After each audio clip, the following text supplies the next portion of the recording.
سر غزوہ بدر میں 313 مسلمانوں نے کفار کی اتنی بڑی جماعت کو شکست دی. آج ہم لوگ دنیا میں 2 ارب ہیں اور اس کے مد مقابل صرف 2 کروڑ لوگوں نے ہمیں ناکو چنے چبا دی. اس کے پیچھے کیا وجہ ہے؟ پہلی بات تو یہ کہ یہ 313 والا جو معاملہ ہے نا جی، وہ تو ایک معجزانہ طور پر تھے. اللہ تعالیٰ نے اپنے نبی علیہ السلام کو مخلص ساتھی دیے اور پھر اللہ تعالیٰ نے ایک ڈیوائن انٹروین کر کے غزوہ بدر کے اندر ہمیں کامیابی دی تھی.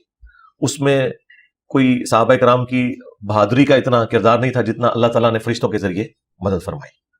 انہوں نے تو صرف اپنے رب کے لیے اپنی جان دینے کو ایک ٹاپ پرائرٹی سمجھا، تو اللہ تعالیٰ نے ان کے ہاتھ پکڑ لیا اور اللہ تعالیٰ کا وعدہ تھا کہ میں نے اپنے نبی کے دین کو غالب کرنا ہے.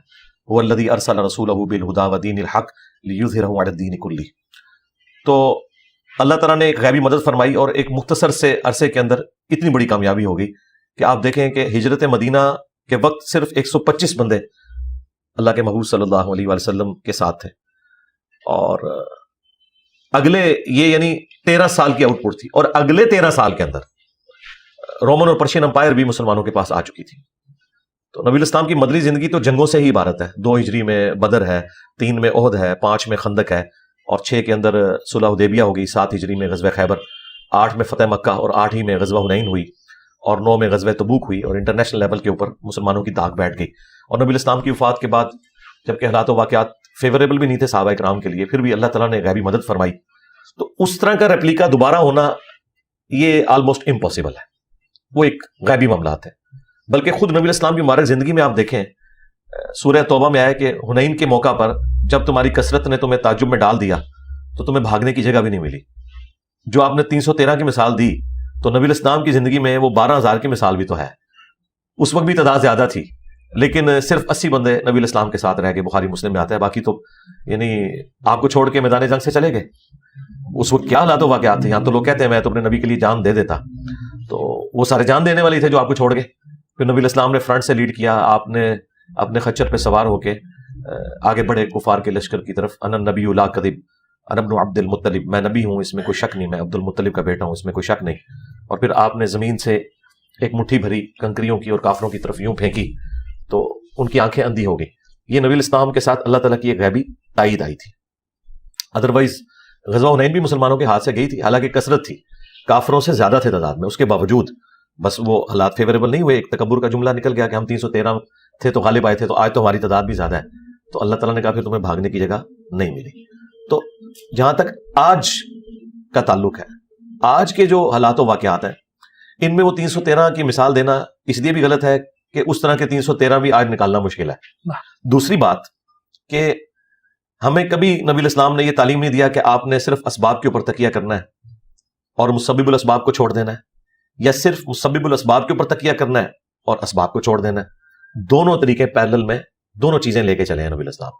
سورۃ الانفال میں آیا کہ اپنے تیاری رکھو کافروں کے خلاف پلے ہوئے گھوڑوں کے ذریعے، اور ظاہر ہے کہ اس زمانے میں یہی کچھ ہوتا تھا نا، اور آلات جنگ کے ذریعے. پھر بخاری مسلم میں حدیث ہے کہ طاقت پھینکے ہوئے ہتھیاروں میں ہے، آگاہ ہو جاؤ، طاقت پھینکے ہوئے ہتھیاروں میں ہے. اس زمانے میں بھی پھینکے ہوئے ہتھیار یعنی منجنیق اور تیر کے ذریعے آپ کتنا بھی کوئی اچھا تلوار چلانے والا ہے، اگر آپ تیروں کی اس کے اوپر بارش کر دیں تو وہ آپ کے قریب بھی نہیں آ سکے گا.